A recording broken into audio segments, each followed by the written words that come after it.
하나님의 말씀 시편 34편 1절부터 22절입니다. 제가 봉독하겠습니다. 내가 여호와를 항상 송축하며 내 입술로 항상 주를 찬양하리이다. 내 영혼이 여호와를 자랑하리니 곤고한 자들이 이를 듣고 기뻐하리로다. 나와 함께 여호와를 광대하시다 하며 함께 그의 이름을 높이세. 내가 여호와께 간구하매 내게 응답하시고 내 모든 두려움에서 나를 건지셨도다. 그들이 주를 앙망하고 광채를 내었으니 그들의 얼굴은 부끄럽지 아니하리로다. 이 곤고한 자가 부르짖음에 여호와께서 들으시고 그의 모든 환난에서 구원하셨도다. 여호와의 천사가 주를 경외하는 자를 둘러 진치고 그들을 건지시는도다. 너희는 여호와의 선하심을 맛보아 알지어다. 그에게 피하는 자는 복이 있도다. 너희 성도들아 여호와를 경외하라. 그를 경외하는 자에게는 부족함이 없도다. 젊은 사자는 궁핍하여 줄일지라도 여호와를 찾는 자는 모든 좋은 것에 부족함이 없으리로다. 너희 자녀들아 와서 내 말을 들으라. 내가 여호와를 경외하는 법을 너희에게 가르치리로다. 생명을 사모하고 연수를 사랑하여 복 받기를 원하는 사람이 누구뇨? 내 혀를 악에서 금하며 내 입술을 거짓말에서 금할지어다. 악을 버리고 선을 행하며 화평을 찾아 따를지어다. 여호와의 눈은 의인을 향하시고 그의 귀는 그들의 부르짖음에 기울이시는도다. 여호와의 얼굴은 악을 행하는 자를 향하사 그들의 자취를 땅에서 끊으려 하시는도다. 의인이 부르짖음에 여호와께서 들으시고 그들의 모든 환난에서 건지셨도다. 여호와는 마음이 상한 자를 가까이 하시고 충심으로 통회하는 자를 구원하시는도다. 의인은 고난이 많으나 여호와께서 그의 모든 고난에서 건지시는도다. 그의 모든 뼈를 보호하시며 그 중에서 하나도 꺾이지 아니하도다. 악이 악인을 죽일 것이라. 의인을 미워하는 자는 벌을 받으리로다. 여호와께서 그의 종들의 영혼을 속량하시나니 그에게 피하는 자는 다 벌을 받지 아니하리로다. 아멘.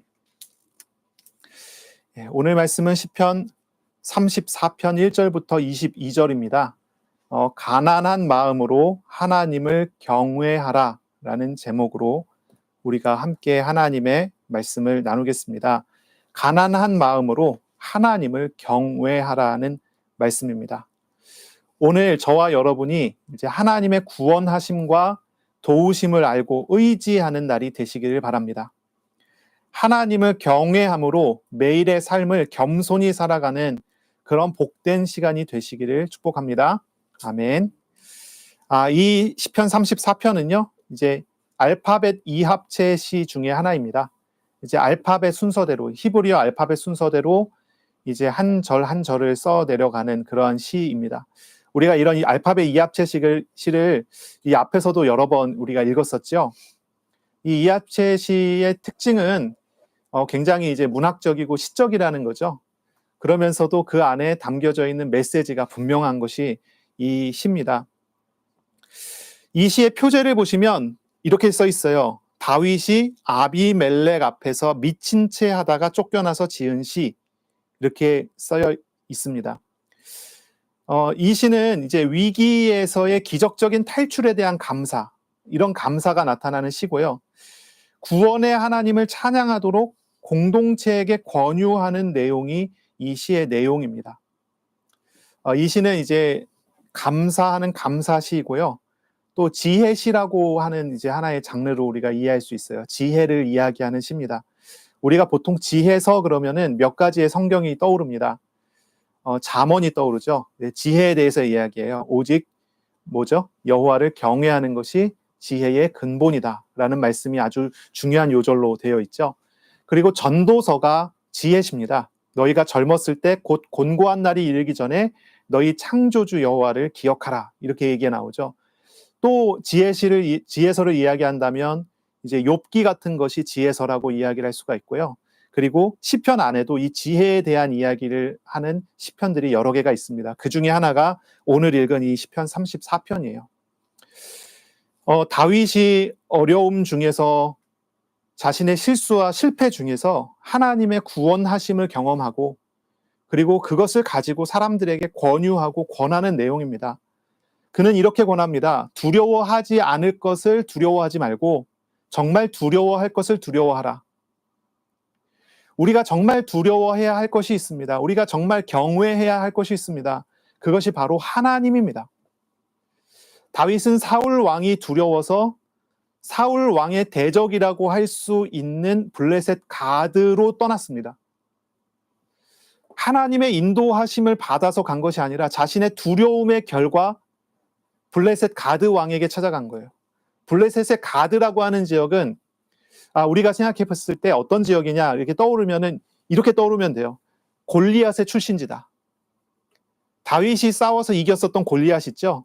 그 골리앗이 블레셋 가드 출신이에요. 그러니까 다윗은 자신을 죽이려고 하는 사울 왕을 피해서 자신의 원수 나라로 피신을 간 거예요. 거기에 가면은 그 사람들이 사울을 대적하니까 나를 도와주겠지. 두려움 때문에 떠났어요. 떠나서 가드 지역에 들어갔더니 왕 앞에 서는데 이 가드 왕의 신하들이 다윗을 알아본 거예요. 저 사람은 저 이스라엘의 장군이다. 우리가 사울은 천천히요, 다윗은 만만이라고 하는 그런 말을 들은 적이 있다. 그러니까요, 다윗이 그곳에서도 두려워하기 시작을 하는 거예요. 뭐라고 표현이 되냐면 가드 왕을 두려워하여 다윗이 어떻게 하냐면은 미친 채 하기 시작을 한 겁니다. 그것을 보고 가드 왕이 미친 사람을 데려갔다고 하면서 쫓아내요. 쫓겨납니다. 그리고 다윗이 그곳을 떠나서 어디로 갑니다. 요단 서편에 있는 이제 아둘람 굴이라는 곳으로 들어가게 돼요. 그리고 거기에서 이 시를 지으는 것입니다. 이 시가 이 배경이에요. 표제에는 이제 아비멜렉이라고 하는 이름이 나오는데요. 이건 아마 가드 왕의 이름 중에 하나가 아닐까 이렇게 생각이 들어요. 사무엘상 21장에 나오는 그 가드 왕의 이름은 아기스 왕이라고 하는데 이 아기스라는 이름이 첫 번째 이름이고 아마 두 번째 이름 정도가 아비멜렉이라는 이름이 되지 않을까 이제 그런 생각을 합니다. 이 아비멜렉이라는 말의 뜻은 왕의 아들 이런 뜻을 가지고 있어서 이제 보통 이제 왕에게 붙이는 호칭으로도 사용하는 그런 말입니다. 다윗은 여러 계산 속에서 가드로 갔다가 또 여러 계산 속에서 거기서 또 떠나서 이제 아둘람 굴로 떠나는 그런 모습인 거죠. 다윗은 굉장히 많은 고민들을 했겠죠. 그런 고민 속에서 아마 가드로 가지 않았을까 싶어요. 그리고 그 선택에 실패한 것을 경험하고서 비로소 다윗은 말을 하기를 사람을 두려워할 것이 아니라는 얘기를 하는 거예요. 정말 두려워해야 될 것을 해야 된다. 자신을 구원하신 하나님을 보면서 하나님을 경외하는 것이 진짜 지혜라는 이야기를 이 시를 통해서 이야기를 하는 거예요. 그래서 다윗은 이 미친 채 하다가 쫓겨난 다음에 이 시를 쭉 짓는 것입니다. 그리고 자기 자신에게 그리고 자기와 함께한 사람들에게 이 시를 들려주는 것입니다. 이런 배경 속에 이 시가 이제 우리에게 전해져 온 것이죠. 우리는 연약함으로 인해서 세상에서 여러 실수와 실패를 경험할 수 있습니다. 세상은 참 크고 두려운 현장으로 발견되기도 하죠. 크고 두려운 현장 속에서 우리는 무엇을 선택하고 무엇을 따라갈 수 있겠습니까? 하나님께서 어떤 문제보다도 어떤 세상보다도 더 크시다는 사실을 알게 될 때는 당연히 하나님을 의지하고 하나님께서 원하시는 자리에 있기를 원할 것입니다. 그것이 경외하는 것이죠. 그러나 하나님이 세상보다 커 보이지 않을 때, 세상이 너무 커 보일 때, 그럴 때는 어떻게 되겠죠? 세상을 두려워하여 어떤 수단과 방법을 사용할지 모릅니다. 그것을 우리는 인본주의라 하고 그것을 불신앙의 선택이라고 할 수가 있겠죠. 하나님은 우리가 실수하고 실패할 수 있습니다. 그렇다 하더라도 하나님은 우리를 버리지 않습니다. 우리가 지난주에 들었잖아요. 하나님은 신실하심으로 우리에게 말씀하시고 일을 이루어 가십니다. 하나님은 사랑으로 우리를 도우시고 인도하십니다. 정말 우리는 그때마다 부끄럽지만 정말로 두려워해야 될 것이 세상이 아니라 하나님이심을 알게 되어질 것입니다. 자, 1절을 보겠습니다. 다윗이 이렇게 고백합니다. 내가 여호와를 항상 송축하며 내 입술로 항상 주를 찬양하리이다 라고 말합니다. 1절에 보면 항상이라는 말이 2번 나와요. 항상 송축하고 항상 찬양한다. 이 송축이나 찬양이나 다 찬양을 이야기합니다. 찬양하는데 앞에 찬양은 어떤 의미냐면 모든 시간에 하나님을 찬양하겠습니다. 이런 뜻이고요. 뒤에 항상이라는 말은요. 끊이지 않고 계속 찬양하겠습니다. 라고 하는 말입니다. 다윗은 위기에서 나온 다음에 하나님을 찬양하는데 내가 가지고 있는 모든 시간 동안 하나님을 찬양하고 그리고 끊이지 않고 계속 하나님을 찬양하겠습니다. 이렇게 말을 하고 있어요. 다윗이 2절에 보니까요. 내 영혼이 여호와를 자랑하리니 곤고한 자들이 이를 듣고 기뻐하리로다. 3절입니다. 나와 함께 여호와를 광대하시다 하며 함께 그의 이름을 높이세. 이렇게 말을 해요. 다윗은 왜 항상 찬양해야 된다고 말을 할까요? 왜 모든 시간에 끊이지 않고 계속 찬양하라고 외칠까요? 다윗이 만난 하나님, 다윗을 구원하신 하나님이 그렇게 받으실 만한 하나님이시기 때문인 거죠. 그렇게 찬양 받으실 만한 하나님이시기 때문이에요. 다윗이 경험해 보니까요.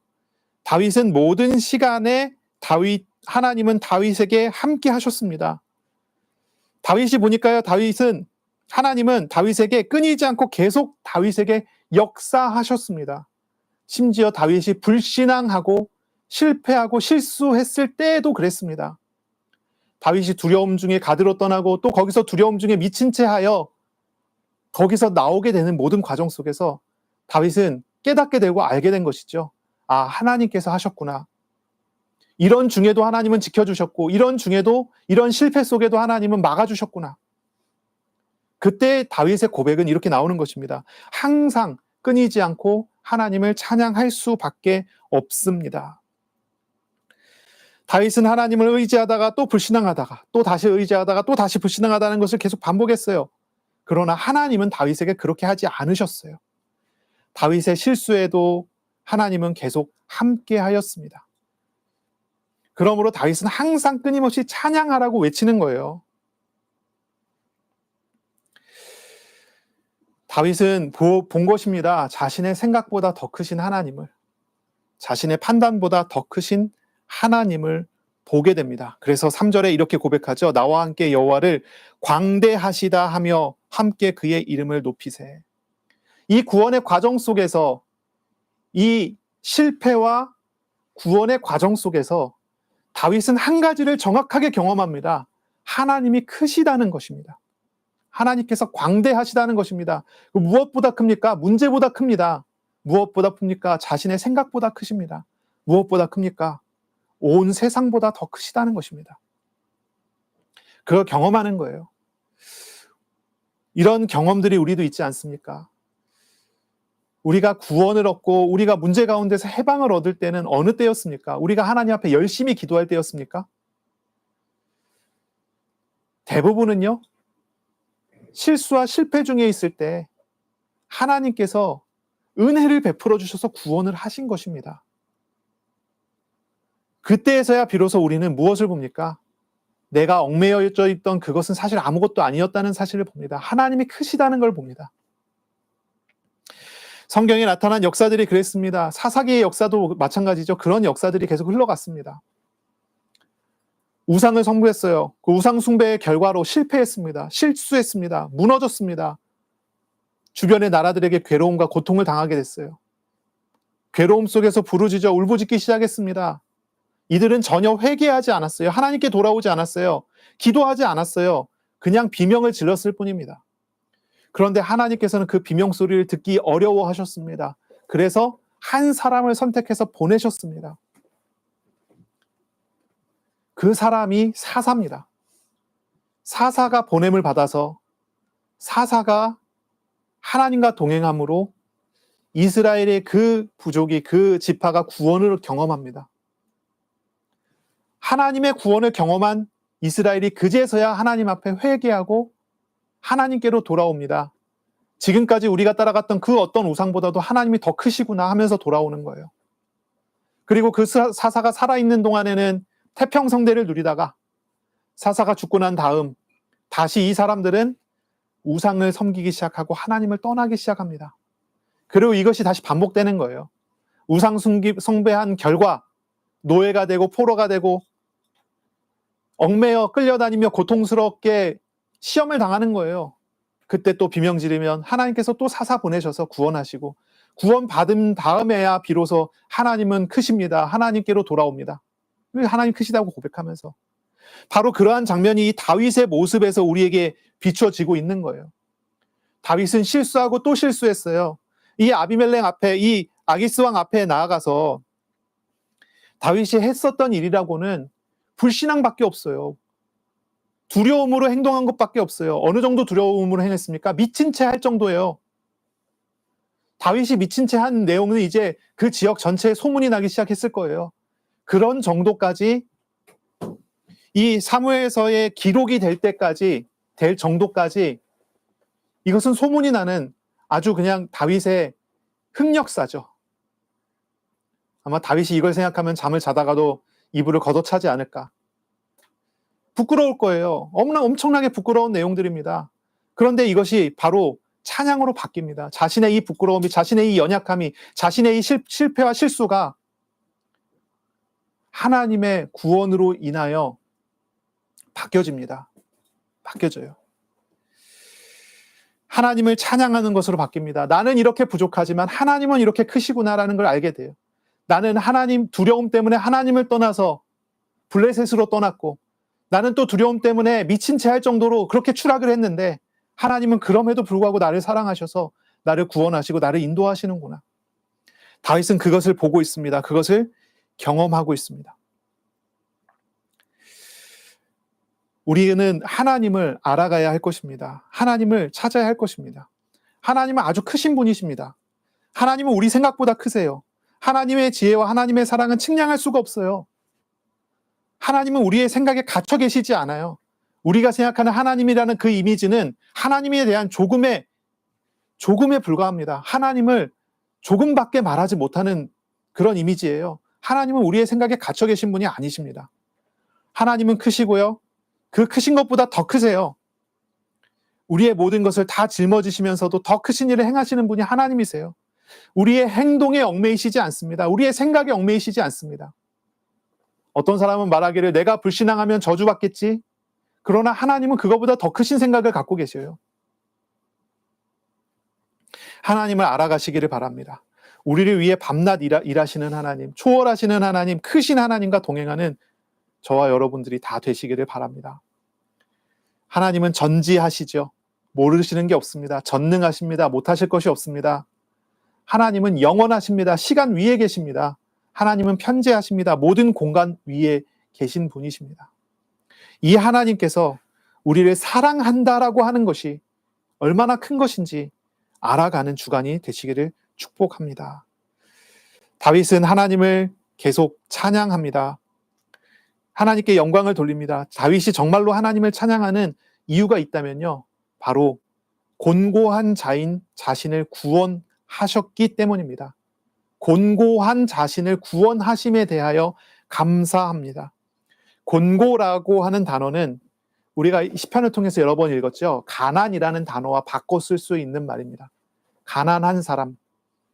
하나님은 가난한 사람인 다윗을 구원하셨습니다. 그의 영혼이 가난했습니다. 그의 마음이 가난했습니다. 그의 육신이 가난했습니다.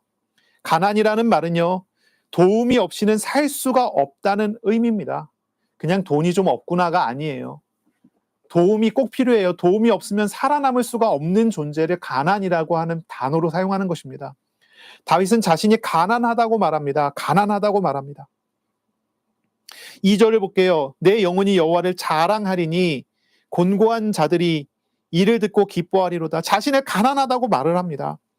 6절 보세요. 이 곤고한 자가 부르짖음에 여호와께서 들으시고 그의 모든 환난에서 구원하셨도다. 자신을 가난하다고 말을 합니다. 자신이 가난하다고 이야기해요. 다윗은 자신을 곤고한 사람, 가난한 사람이라고 말을 하죠. 영적인, 육신적인, 정신적인 가난에 얽매여서 도움이 없이는 살 수 없는 존재예요. 어떤 대가도 하나님께 지불할 수 없는 존재예요. 그런데 그러한 자신을 구원하시는 하나님을 자랑하는 것입니다. 다윗은 하나님의 은혜와 하나님의 그 사랑을 자랑합니다. 그것이 광대하다고, 측량할 수가 없다고, 이 은혜는 어느 누구도 측량할 수가 없다고 자랑을 하고 있는 것입니다. 다윗은 두려움에 사로잡혀 있었어요. 4절 보세요. 내가 여호와를 간구하며 내게 응답하시고 내 모든 두려움에서 나를 건지셨도다. 이 두려움은 하나님을 경외하는 그런 두려움이 아니었다고요. 다윗은 가난할 뿐 아니라 불신앙의 두려움에 사로잡혀 있었어요. 하나님이 아니라 자신의 죽음의 위기에 두려움에 사로잡혀 있었어요. 사울 왕 때문에 두려웠고 아기스 왕 때문에 두려웠어요. 그런 자신을 구원하셨다라고 감사하는 것입니다. 고백하는 것입니다. 우리가 생각할 때 우리가 하나님 앞에 하나님께서 보셨을 때 좋은 모양과 좋은 모습으로 하나님께 기도하면 응답받을 거라 생각하고 하나님 앞에 나쁜 모습을 보면 하나님께서 외면할 거라고 생각하잖아요. 그런데 다윗의 생각은 달라요. 다윗의 고백은 달라요. 이 구원은 정말로 놀라운 구원입니다. 이 축복은 정말로 놀라운 축복입니다. 사람의 생각에 얽매이시지 않는 하나님의 축복이 여기 담겨져 있습니다. 그래서 하나님을 찬양하지 않을 수가 없는 것입니다. 찬양하게 되는 것입니다. 다윗은 자신의 곤고한 현실을 비관하는 것이 아니라 그 곤고함을 도우시는 하나님을 기뻐하고 자랑합니다. 하나님께서 함께하는 자들에게 곤고함이라는 것은, 가난함이라는 것은 축복의 통로임을 이 다윗은 당당하고 확신 있게 이야기하고 있습니다. 자, 믿음이 뭘까요? 믿음이 무엇일까요? 우리는 자꾸 사람들은 믿음에 대해서 자꾸 오해를 하는 것 같아요. 믿음은 흠이 없는 것을 믿음이라고 하고 하지 않습니다. 흠이 없이 의심이 없이 완전함으로 나아가는 것을 믿음이라고 하고 그렇게 됐을 때 복을 받는다. 믿음은 성경은 그렇게 그걸 이야기하지 않는단 말이죠. 믿음은 무엇입니까? 수준이 높아져서 의심도 두려움도 없어지는 상태를 믿음이라고 하지 않고요. 의심이나 두려움이나 많은 것들이 섞여 있을 수 있지만 그런 중에 가난한 마음으로 오직 하나님을 찾는 것을 믿음이라고 합니다. 하나님을 의지하는 것을 믿음이라고 해요. 가난한 마음으로 하나님만을 찾는 것을 믿음이라고 하는 것입니다. 도움이 없이는 살 수 없다고 하나님께 고백하는 것입니다. 하나님을 의지하는 것입니다. 그것이 믿음입니다. 하나님은 이런 사람을 복이 있다고 하십니다. 하나님은 이런 사람에게 천국의 축복을 이야기하십니다. 심령이 가난한 자가 복이 있습니다. 심령이 가난한 자가 복이 있습니다. 천국이 저희 것이다 라고 말씀하셨습니다. 진실로 자신이 가난함을 알고 하나님의 도움이 없으면 살 수 없음을 알고 하나님을 의지하는 사람을 하나님은 다스리십니다. 부족함이 없는 은혜로 다스리십니다. 부족함이 없는 축복으로 다스리십니다. 이것이 믿음입니다. 그런데 교회를 다니고 신앙생활을 한다고 하는데도 마음에 가난이 없는 사람들이 있어요. 더 심각한 것은 교회를 다니면서 마음이 가난하지 않는 것을 믿음이라고 생각을 하고 마음을 부유하게 만들기 위하여 많은 프로그램과 많은 노력을 하는 사람들이 있어요. 믿음을 착각하는 거예요. 믿음이라는 것은 우리의 어떤 수준을 높이는 것이 아니에요. 어떤 영적인 수준, 정신적인 수준을 높이는 걸 믿음이라고 하지 않아요. 믿음은 그 사람이 어느 위치에 어느 자리에 있든지 간에 믿음은 나는 아무것도 아니라고 고백하고 하나님을 의존하게 되는 것이 믿음인 거예요. 그게 믿음입니다. 가난한 사람이 복이 있습니다. 가난이 무엇일까요? 돈이 없는 걸까요? 돈하고 사실은 상관이 없어요. 돈이 아주 많아도 가난한 사람이 있습니다. 돈이 아예 없어도 가난한 사람이 있어요. 돈이 없는데 부유한 사람이 있고요. 돈이 많아도 가난한 사람이 있어요. 이 가난이라는 말은 이 성경에서 이야기하는 가난이라는 말을 우리가 잘 이해해야 돼요. 많은 재산과 많은 것을 가지고 있더라도 그것이 나의 것이 아니고 그것이 나의 배경이 아니고 청지기로서 나는 이것으로 사는 것이 아니라 나는 나에게 오신 하나님으로 삽니다. 하나님 의지하는 사람이 있어요. 이 사람이 부유한 사람, 이 사람이 진짜로 하나님의 복을 받는 하나님의 나라를 누리는 그런 사람이 돼요. 그런데 정말 돈이 없는데도 고집 부리는 사람이 있어요. 돈이 없는데도 하나님을 찾지 않는 사람이 있어요. 이런 사람은 천국이 그 사람하고 너무나 멀리 있는 것입니다. 이것을 알아야 하겠죠. 예수님께서는 부자가 천국에 들어갈 수 없다고 말씀하셔요. 그때 하시는 말씀이 이 말씀이십니다. 하나님과 재물을 겸하여 섬길 수가 없다라고 했어요. 하나님과 재물을 겸하여 섬길 수가 없다. 이것은 물질에 있어서가 아니라 물질이 있어서 천국에 못 들어간다는 얘기가 아니라 물질을 이유로 하나님을 섬기지 않기 때문이에요. 물질을 이유로 하나님을 배척하고 대적하기 때문인 것입니다. 자, 다윗을 한번 생각해 보세요. 다윗은 하나님을 잘 섬기는 사람이었습니다. 하지만 사울에 의해서 피난을 갈 때는 하나님을 찾지 않았어요. 사무엘상 21장 10절의 말씀입니다. 그날에 다윗이 사울을 두려워하여 일어나 도망가 가드 왕 아기스에게 가니. 그렇죠? 하나님을 두려워하지 않고요. 사울을 두려워하여. 이건 가난한 마음이 아닌 거예요. 자신의 판단을 따라 사울 왕의 대적인 가드 왕을 찾아간 거죠. 피난길에 다윗은 가진 것 없이 가난했어요. 하지만 그 마음은 그렇지 않았어요. 두려움을 이유로 하나님이 아닌 자신의 판단을 따라갔어요. 가난한 마음이 아닌 거예요. 하지만 가드 왕 앞에서 죽음의 위기를 만나고 미친 채 하면서 쫓겨나죠. 그러면서 비로소 가난한 마음을 가져요. 하나님 앞에서 자신을 도움이 없이는 살 수 없는 곤고한 사람이라고 고백합니다. 하나님의 구원을 노래하는 사람으로 바뀌게 되는 거죠.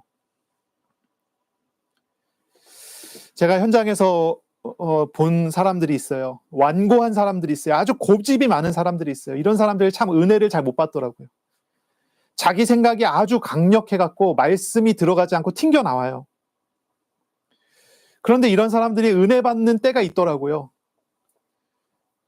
자기 한계에 부딪혀서 자기 힘으로는 어떤 것도 할 수 없는 벼랑 끝에 몰렸을 때 그때는 말씀이 들어가더라고요.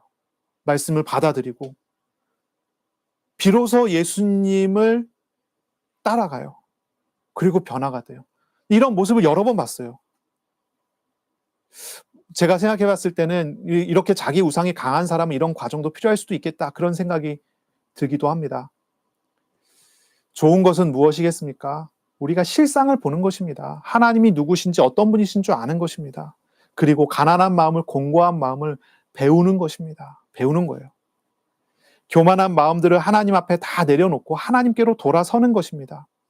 우리의 힘과 우리의 능력으로는 나의 영혼이 살 수 없음을 알고 나의 힘으로는 나의 오늘과 나의 내일을 보장할 수도 없음을 인정하는 것입니다. 그리고 하나님의 도움이 아니면 안 된다는 가난한 마음으로 겸손히 오직 하나님을 찾고 구하는 것입니다. 이런 사람이 복이 있는 사람이에요.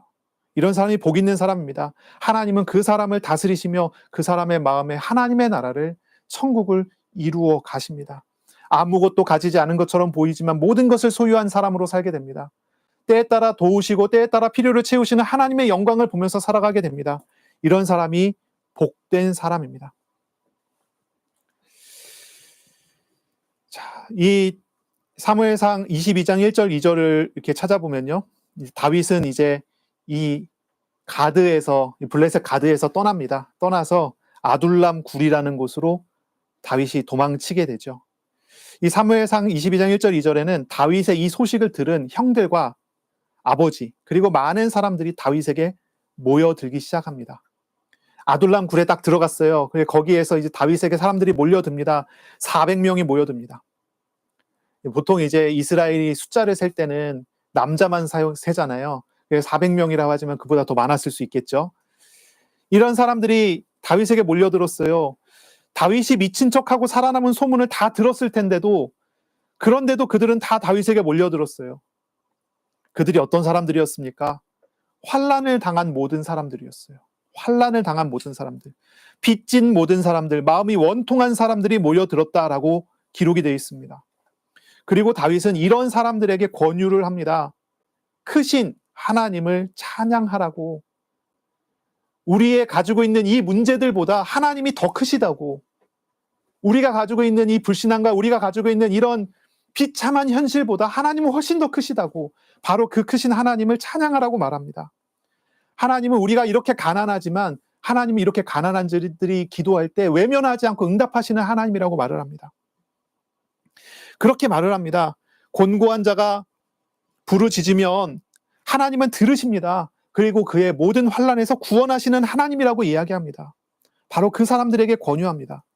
그리고 이어서 말하는 것은 9절입니다. 이렇게 얘기합니다. 너희 성도들아 여호와를 경외하라. 그를 경외하는 자에게는 부족함이 없도다 라고 얘기합니다. 이 배경을 우리가 잘 생각해 봐요. 다윗이 두려움 때문에 가드로 갔고, 거기서 또 두려움 때문에 미친 채 해갖고 나왔잖아요.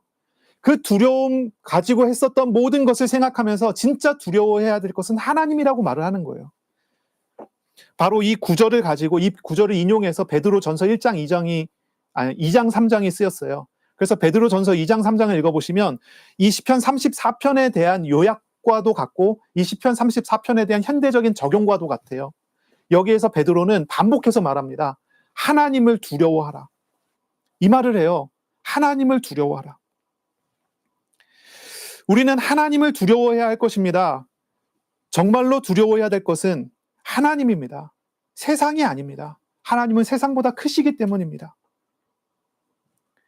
신앙에 정말 중요한 몇 가지가 있다면 그 중에 하나는 하나님을 경외하는 마음입니다. 이 경외라고 하는 마음은 공포심의 두려움이 아니에요. 존경하는 마음에서 갖는 두려움을 말합니다. 대적들은 죽음의 공포로 두려움을 줍니다. 하지만 하나님은 그것과 달라요. 하나님이 얼마나 높으신지 가르치세요. 하나님의 광대하심을 보여주세요. 하나님의 거룩하심과 자비하심과 신실하심을 보여주세요.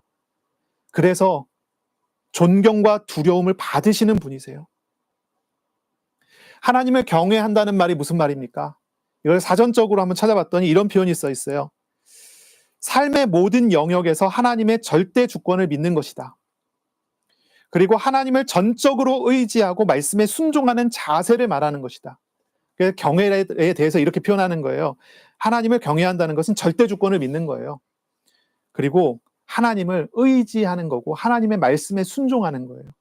그게 경외하는 자세라고 표현을 하는 거죠.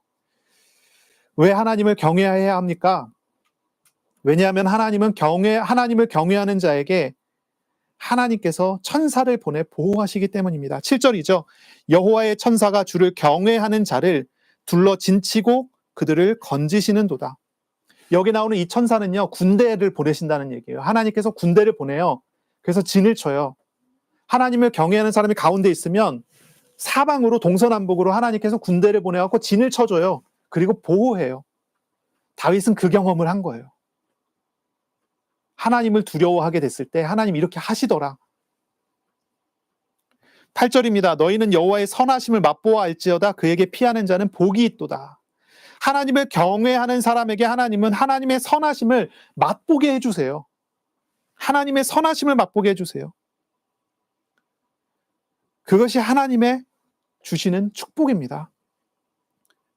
그리고 9절이죠. 부족함이 없게 해주십니다. 부족함이 없게 해주세요. 이 부족함이 없다는 말을 더 보충 설명한 것이 10절입니다. 젊은 사자는 궁핍하여 줄일지라도 여호와를 찾는 자는 모든 좋은 것에 부족함이 없으리로다. 자, 젊은 사자에 대해서 이야기하는데요. 이 젊은 사자는 어떤 존재냐면 힘이 세고 겉보기에도 대단해 보이는 존재죠. 젊은 사자는 배고플 확률이 별로 높지 않아요. 어린 사자나 나이 든 사자는 배고플 확률이 있지만 젊은 사자는 배고플 확률이 별로 높지 않아요.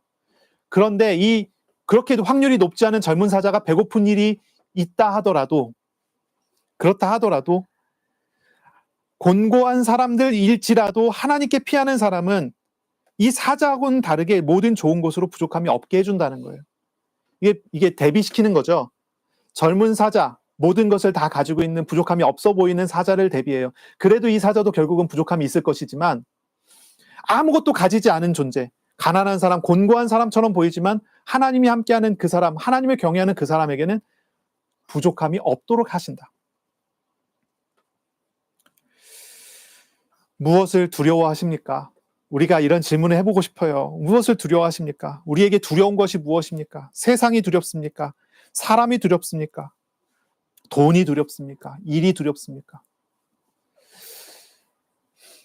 상처가 있는 사람들은 그 상처가 건드림 받아지면은 그것이 너무나 고통스럽고 그런 것들이 두려울 수 있어요. 무엇이 두렵습니까? 세상을 두려워하지 말고 하나님을 두려워하시기를 바랍니다. 모든 것의 주권자가 하나님이심을 알기를 바랍니다. 하나님을 경외하고 사랑하는 것입니다. 그것이 우리가 마땅히 해야 할 일들입니다. 이 아둘람 굴에 모여있는 환난당한 사람들, 빚진 자들, 원통한 사람들, 그 사람들에게 다윗은 분명한 메시지를 전달하는 것입니다. 하나님을 경외하라고 합니다. 11절입니다.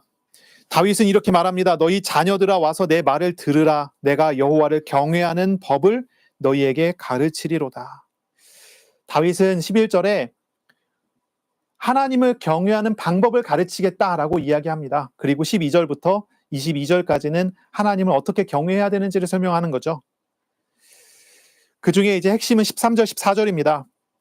자, 13절입니다. 내 혀를 악에서 금하며 내 입술을 거짓말에서 금할지어다. 악을 버리고 선을 행하며 화평을 찾아 따를지어다.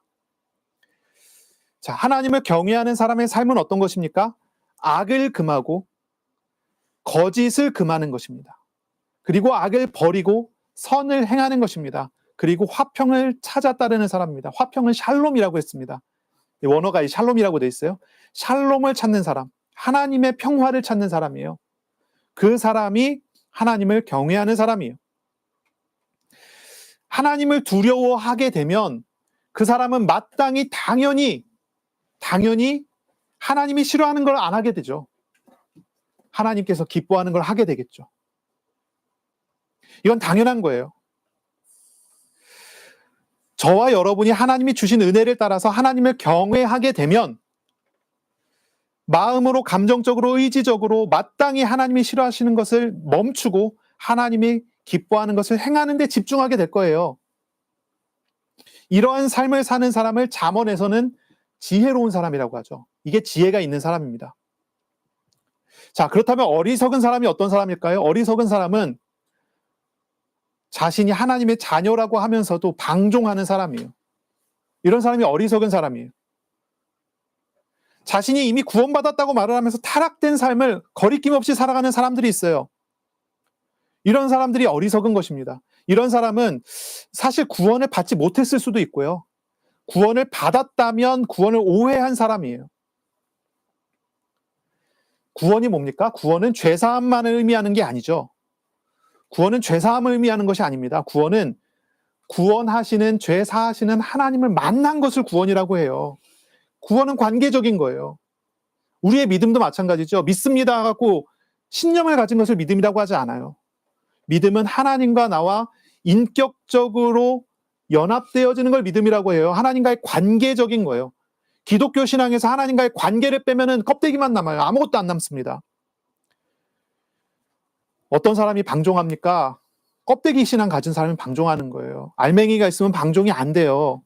물론 아주 어린 신앙인 경우는 더 자라나야 되기 때문에 시행착오를 겪을 수 있어요. 그러나 우리가 가야 되는 방향은 분명합니다. 하나님을 인격적으로 알아가야 돼요.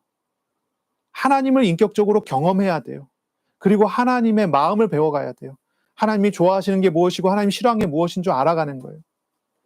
하나님을 경외하는 사람은, 하나님을 두려워하는 사람은 하나님의 생각과 하나님의 뜻을 따라가는 사람이에요. 그러므로 하나님을 알아가는 사람은요, 죄와 악에서 돌이켜 선하신 하나님의 길로 돌아서야 합니다. 하나님께서는 악에서 돌이켜 하나님께 부르짖으며 하나님을 구하는 사람을 구원하십니다. 다윗이 말한 이 말이에요. 내가 너희에게 가르치겠다고 하는 이 말은 무엇입니까?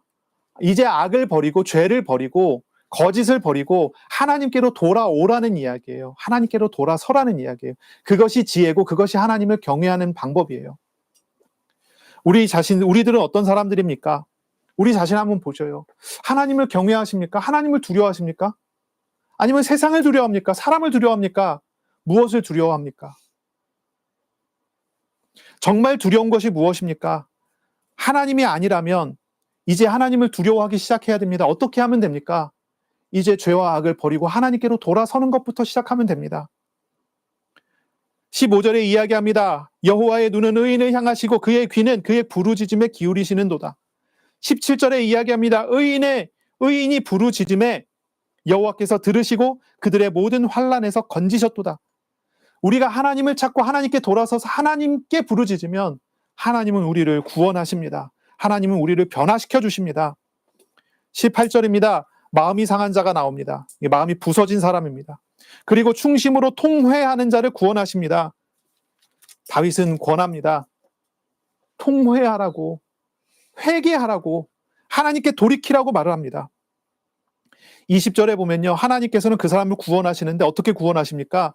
그의 모든 뼈를 보호하시며 그 중에서 하나도 꺾이지 않도록 보호하십니다. 이 시편 34편은요, 그 인체에 대한 여러 가지 그 비유들이 계속 나오거든요. 인체에 대해서 비유가 나와요.